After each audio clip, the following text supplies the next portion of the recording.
It's been 2 weeks since I've been let go at my job, and I still haven't told my wife. You see, I'm the one paying bills. Before any of you start accusing me of being a chauvinist, sexist pig who wanted a wife home, please just listen to this. My wife was diagnosed with severe anxiety, and therefore she does not get out of the house a lot. She works from home as a freelancer, but between you and I'm the one bringing money back home. And unfortunately, despite all my efforts to keep our department alive, my boss still decided to cut us loose. And, well, with the holidays approaching, I couldn't bear to tell her that this trip south we wanted to do had to be canceled. Don't mistake me. I'm the kind of guy who could get back up from any situation, but I'm not stupid.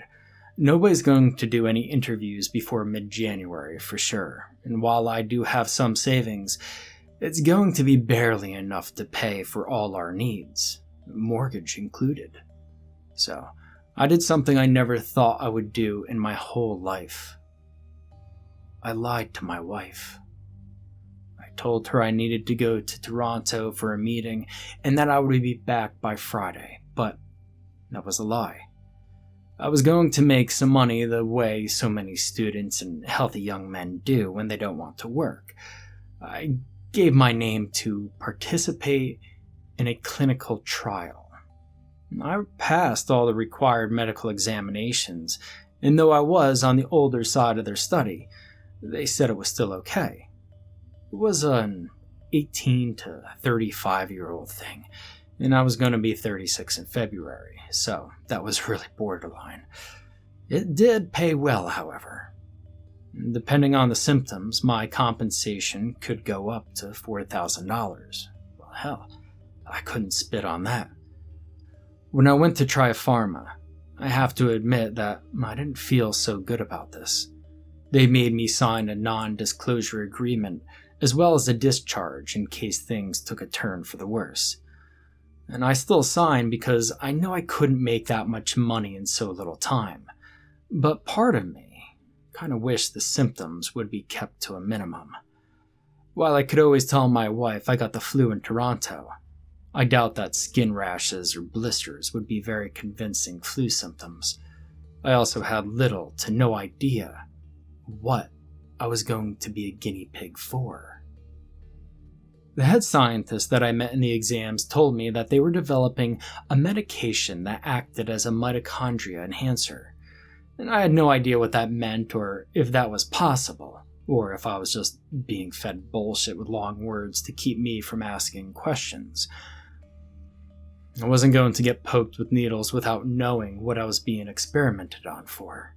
And I asked the scientist to elaborate in words what a middle-class man like me could understand.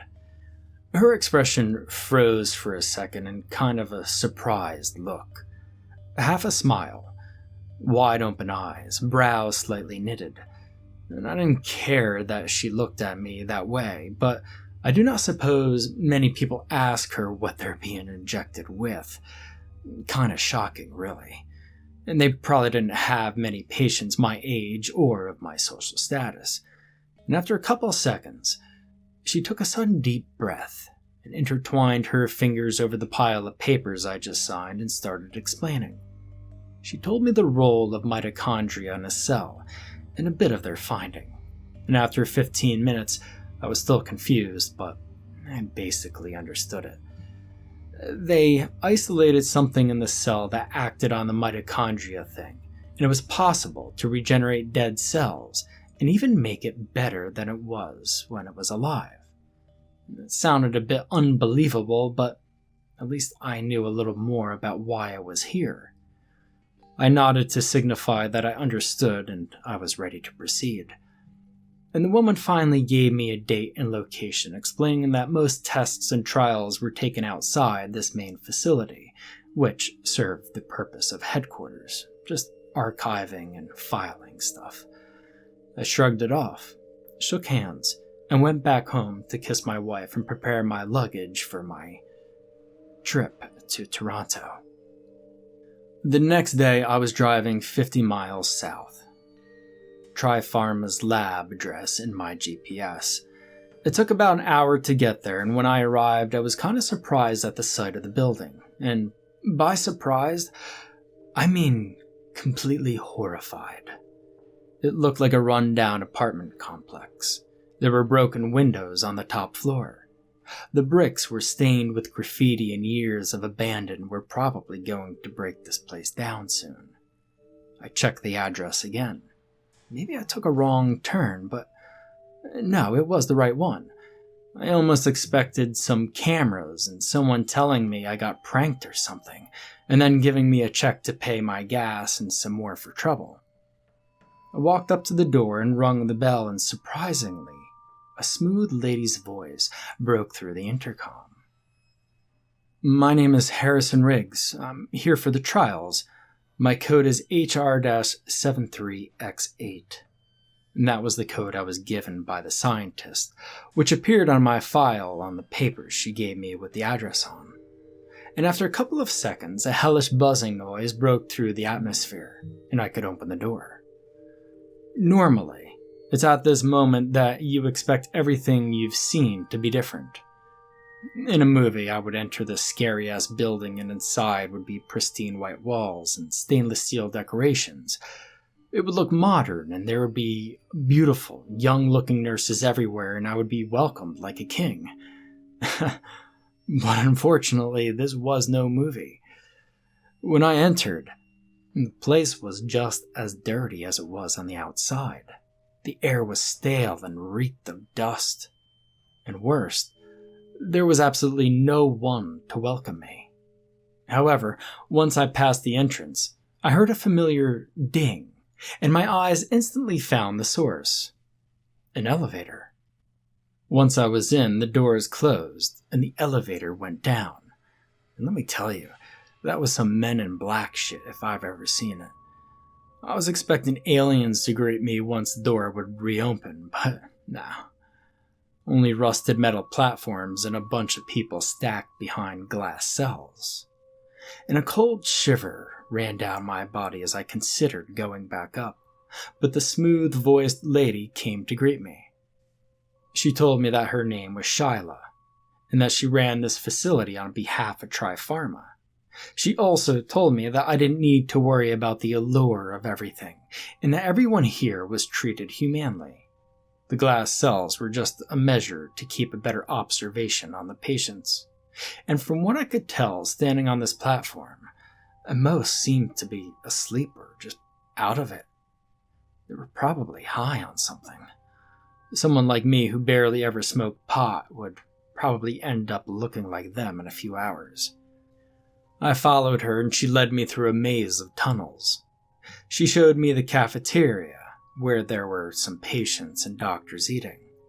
The lounge, where we could watch TV if we were not stuck in our bed with symptoms. And a gym. She said it was mostly for health exams, but that the patients and staff were allowed to train if that's what they wanted. And then she led me to my room, which looked nothing like a hospital room. First, I had a queen-size bed, a small bookshelf with worn-down works of fiction from various authors I'd never heard of, and a closet full of those blue gowns you find in hospitals that leaves your butt out in the open for anyone to see.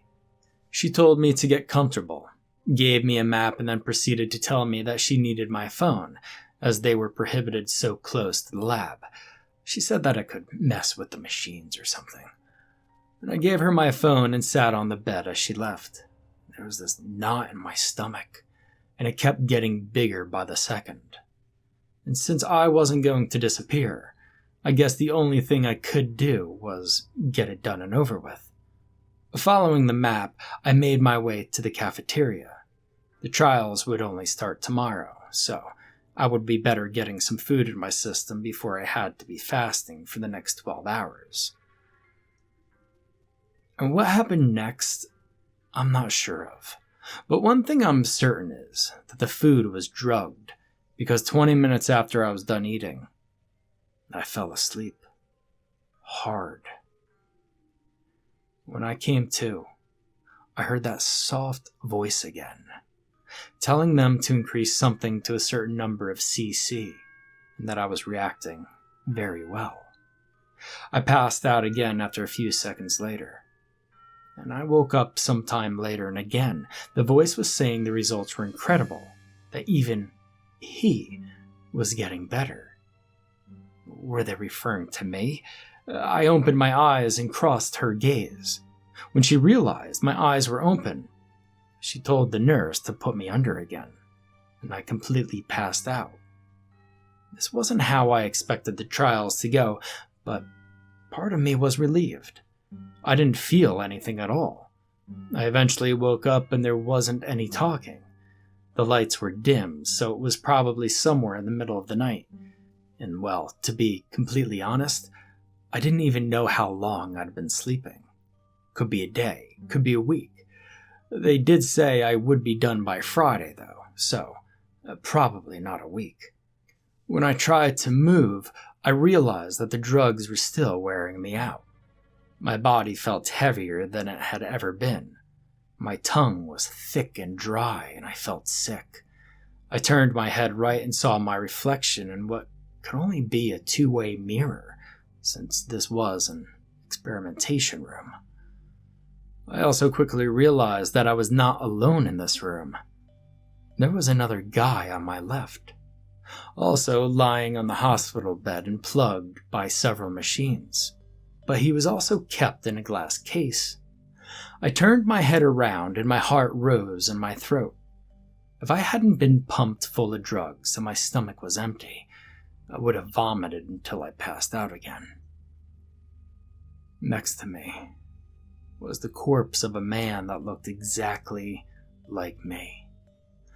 The rotten hole in his cheek was more than enough to convince me of his status. The necrosis had done some serious damage to the skin on his chest, and bouts of his rib cage were exposed. I could see his veins through his pallid skin and his dead gray tongue through the hole in his cheek. There wasn't any blood in his body, and yet there was a beeping monitor. And how did I know there wasn't any blood? Well, because he looked gray all over, and that hole in his chest wasn't bleeding. Now, such a sight would have disturbed any man. But the fact that it was an almost perfect replica of my body on the other table made me freak out a hell of a lot more. We even shared birthmarks in the form of a gun on the upper right thigh. I don't know how I managed to do it, but I unplugged myself from everything that was stuck in me, and I stood up. I took a step forward and examined the corpse, and really, it was me.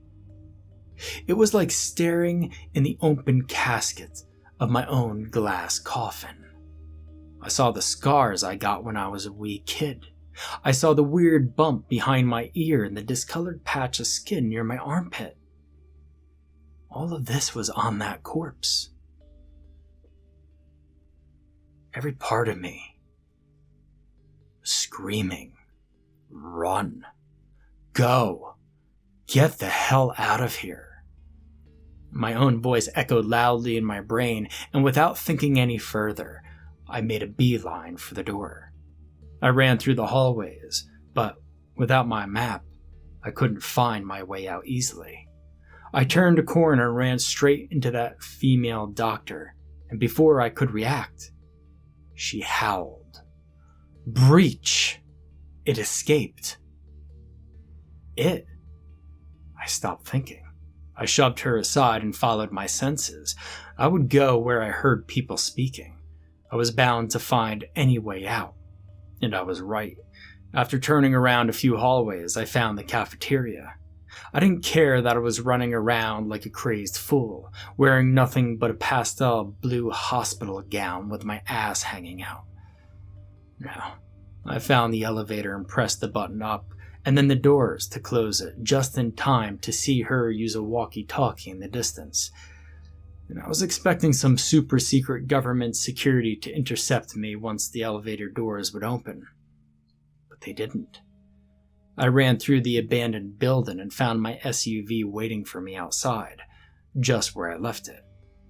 Fortunately, I paid good money for a keyless car, so I quickly tapped my code on the door's digital pad and then drove off at the speed of light. Obviously not that fast, but you know what I mean. I didn't even bother to check behind me to see if I was followed. I just made it all the way back home without stopping, and every second for the hour drive back home, I felt like throwing up. And now that I was in the car, I realized there was a pungent smell to me. I wondered if the decaying corpse next to me was responsible for the stench. I didn't care.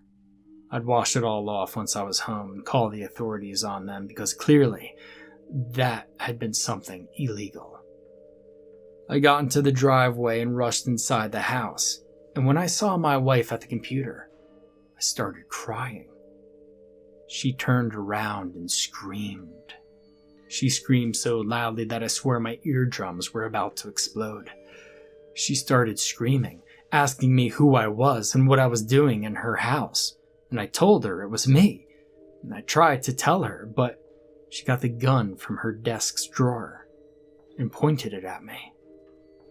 I heard the bang and felt a pressure on my shoulder.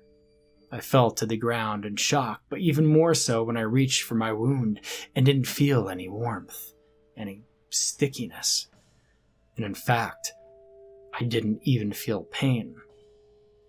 With all the blood my heart had been pumping, it couldn't be possible that the drugs were still affecting me. And for some reason, I decided to check something.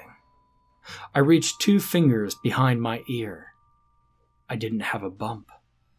I moved my gown as my wife screamed not to move, that she would shoot again. But I had to look. I didn't have my birthmark. I heard another bang. And then a ringing in my ears. When I woke up, I was back at the facility in one of those glass prison cells.